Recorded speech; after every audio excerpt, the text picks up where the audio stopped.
കോടികൾക്ക് നൽകാൻ കഴിയാത്ത സന്തോഷം, ബിസിനസ് മേഖലകൾക്ക് നൽകാൻ കഴിയാത്ത സന്തോഷം, ആഡംബര ജീവിതത്തിന് നൽകാൻ കഴിയാത്ത സന്തോഷം.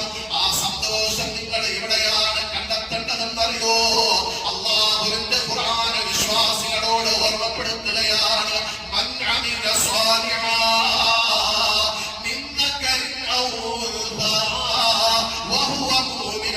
വിശ്വാസിയായ ഒരു ആണാകട്ടെ പെണ്ണാകട്ടെ, അവന്റെ ജീവിതത്തിൽ അവന് സൽക്കർമ്മങ്ങൾ ചെയ്തു കഴിഞ്ഞാൽ, നിസ്കാരം നിലനിർത്തി കഴിഞ്ഞാൽ, പാവപ്പെട്ടവരെ ചേർത്ത് പിടിച്ചു കഴിഞ്ഞാൽ, പരിശുദ്ധമായ നോമ്പുകൾ അനുഷ്ഠിച്ചു കഴിഞ്ഞാൽ, എന്തെല്ലാം നല്ല നല്ല പ്രവർത്തനങ്ങൾ നമ്മുടെ ജീവിതത്തിന് ചെയ്യാൻ കഴിയോ അതെല്ലാം ചെയ്തുകൊണ്ട് നിങ്ങളുടെ ജീവിതം മുന്നോട്ട് കൊണ്ടോ